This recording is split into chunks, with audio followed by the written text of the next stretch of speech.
आत्मा की कहानी। यह कहानी एक गांव की है जिसका नाम है कोलागढ़। कोलागढ़ का जंगल बहुत भयानक है। उस जंगल में भूतों प्रेतों का ज्यादा डर था। वहां के लोगों का मानना था कि आत्माएं भूत प्रेत होते हैं। उन्होंने भी इस बात पर तब यकीन किया जब उन्होंने ये सब अपनी आंखों से देखा। उस गांव में एक औरत थी, उसका दिमाग कुछ ठीक नहीं था। उसका पति भी एक एक्सीडेंट में मर गया था। तब से वो कुछ अजीब सी हो गई थी। कुछ लोग उसे पागल कहते थे। कौन थी वो औरत और क्या हुआ उसके साथ? एक बार की बात थी कि सुबह सुबह गांव का एक आदमी जिसका नाम भोला था, वो शहर की और कुछ जरूरी काम से निकल पड़ा। गांव के आने जाने का एक ही रास्ता था, वह भी जंगल से गुजरता था। इसलिए लोग उसमें अंधेरे में डर के मारे नहीं जाते थे और शाम होते ही कोई जंगल की तरफ नहीं जाता था। भोला राम जब उस जंगल से जा रहा था, गांव से कुछ दूर ही जंगल में उसे एक औरत की लाश पेड़ पर लटकती नजर आई। वो एकदम डर गया और भागता हुआ गांव वापस आया। कुछ लोगों ने उसे इस तरह से भागते देख कहा, क्या हुआ भोला, तुम तो अभी शहर के लिए निकले थे और तुम भागते हुए वापस क्यों आ गए? तब भोला राम ने बताया कि मैंने अभी किसी की लाश को पेड़ पर लटकते देखा। वो लाश किसी औरत की है। देखते देखते सारा गांव इकट्ठा हो गया कि क्या हो गया, कहाँ है लाश, चलो चलकर देखते हैं। तब सारा गांव उसे देखने को चल दिया। देखते क्या है कि एक औरत की लाश पेड़ पर लटक रही है। देखते ही गांव वालों ने कहा कि यह तो पागल लग रही है। कुछ लोगों ने कहा इसे नीचे उतारो और इसका दाह संस्कार कर दो। कुछ लोगों ने कहा छोड़ो, इसका है ही कौन जो इसे आग देगा। वैसे भी इससे सारा गांव परेशान हो गया था, चलो इससे तो पीछा छूटा। कुछ बूढ़े लोगों ने कहा कि ऐसा नहीं कहते, शरीर का दाह संस्कार करना जरूरी होता ही नहीं तो उसकी आत्मा भटकती रहती है। तो कुछ लोगों ने कहा कि तो जाकर उतार ले उसे और कर दे दाह संस्कार। बड़े आए सुझाव देने वाले। वैसे भी इस जंगल में आत्माओं की कमी नहीं है और एक और आत्मा सही, चलो धीरे धीरे सारे लोग चलते बने। दोस्तों, 8-10 दिन तक वो लाश ऐसे ही पेड़ पर लटकती रही, किसी ने उसे उतारा तक नहीं। आत्मा की कहानी। एक दिन अचानक उस लाश की रस्सी टूटकर पेड़ों पर अटक गई और पत्तों से छुप गई।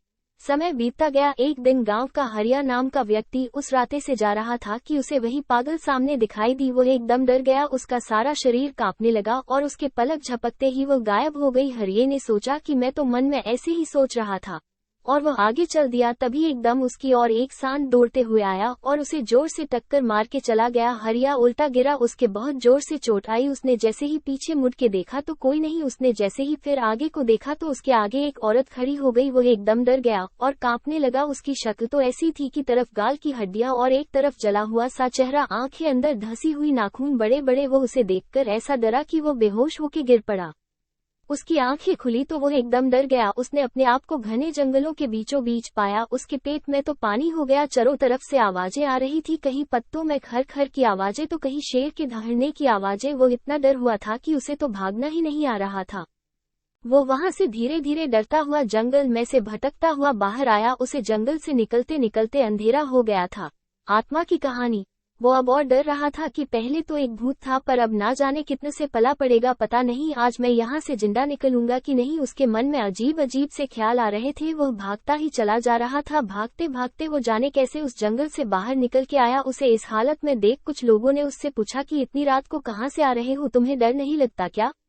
उसने कुछ भी जवाब नहीं दिया। उसे विश्वास नहीं हो रहा था कि मैं गांव में जिंदा आ गया हूँ। उसकी हालत देखकर कह रहे थे कि इस हरिया को क्या हो गया है। वह घर पहुंचा और जाकर की ओर कर सो गया। उसकी औरत ने उसे खाना खाने के लिए कहा, पर उसने कुछ जवाब नहीं दिया। उसने रात को एक सपना देखा और उस सपने में उसी परेशान आत्मा को देखा। वह उससे रो रो कर कह रही थी, मुझे बचा लो, मुझे इस नरक से बचा लो, ये लोग मुझे मार डालेंगे। ऐसा सपना देखकर वह उठ खड़ा हुआ। उसके पसीना निकल आया था और वह ये सोच रहा था कि यह सब मेरे साथ क्यों हो रहा है।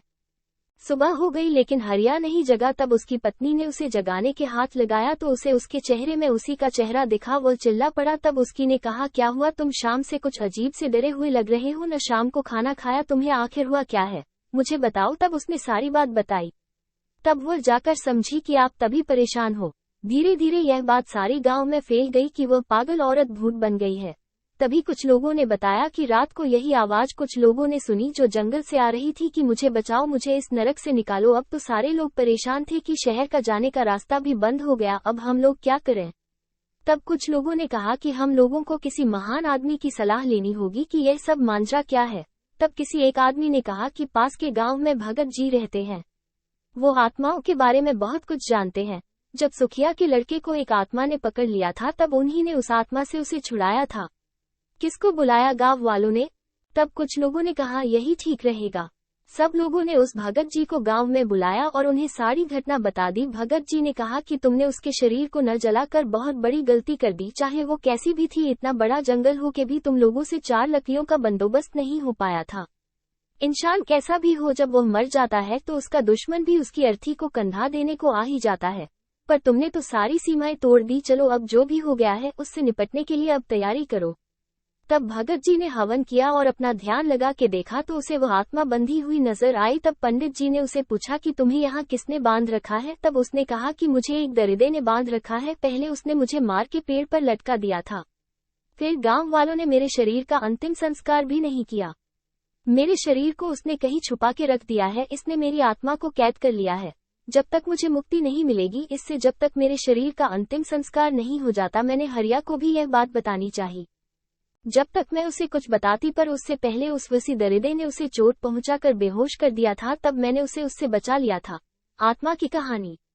तब पंडित जी सब समझ गए और कहा कि तुम चिंता मत करो, मैं तुम्हें अवश्य मुक्ति दिलाऊंगा। तब भगत जी ने आंखें खोली। तब उन्होंने कहा चलो मुझे उस पेड़ के पास ले चलो जहां वो मरी थी।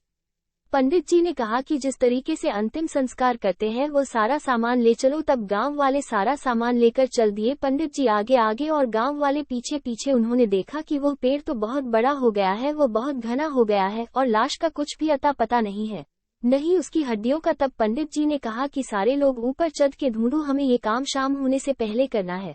तब सारे लोग उस पेड़ पर चढ़कर उस लाश को ढूंढने लगे। बहुत देर तक वह लाश नहीं मिली। सारे लोग सोचने लगे लाश गई तो गई, कहाँ न हड्डियों का पता कहाँ गई, एक भी हड्डी नहीं मिली। तब पंडित जी ने नींबू दे दिया सबको और कहा जहाँ यह नींबू लाल हो जाए समझना वहीं पर लाश है।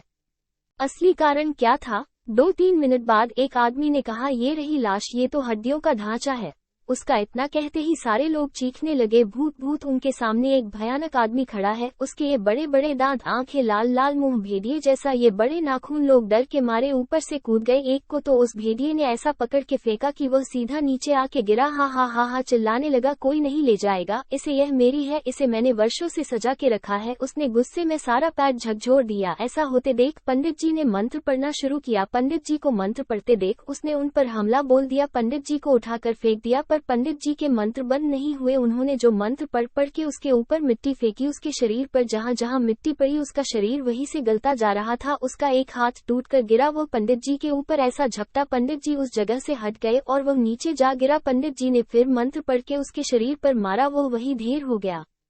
उसकी आत्मा निकल के एक गांव वाले के अंदर घुस गई। उसने गांव वालों को ही मारना शुरू कर दिया। उसने तो एक का सिर फाड़ दिया और एक का हाथ चबा गया। इतना खतरनाक होता जा रहा था। उधर शाम होती जा रही थी। तब पंडित जी ने उसकी और रस्सी फेंकी और दूसरी और एक आदमी ने पकड़ के उसे एक पेड़ से बांध दिया और उसको 2-4 मंत्र पढ़ के मारे और लोगों से कहा शाम होने वाली है, इससे पहले यहाँ और आत्माएं आए, पहले उस शव को नीचे उतारो और उसका अंतिम संस्कार कर दो। तब कुछ लोगों ने उसे उठाकर लकड़ियों पर लिटा कर आग लगा दी। वह पेड़ से बंधा हुआ चिल्लाए जा रहा था, मत जलाओ उसे, मत जलाओ उसे। देखते देखते वो हड्डियां राख में परिवर्तित हो गई। उसमें से एक ज्वाला उठती हुई बाहर आई और पंडित जी को नमस्कार किया और कहा कि अगर इसको मारना है तो उसके पहले वाले शरीर को जला दो, तब वो खुद उसके शरीर से निकल जाएगा। ऐसा कहते हुए वो आग का गोला बनकर आकाश की ओर चली गई। तब पंडित जी ने देर न करते हुए उसके शरीर को भी जला दिया। तब वो फिर चिल्लाया मुझे मत जलाओ, मुझे मत जलाओ। तब तक आग उसके शरीर को जला चुकी थी और उसकी आत्मा उस गांव वाले के शरीर से निकलकर आकाश में चली गई। तब उस आदमी को रस्सी से छोड़ दिया।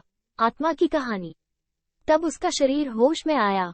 तब सब लोग उसे लेकर गांव आए। तब सबने भगत जी को राम राम कहा।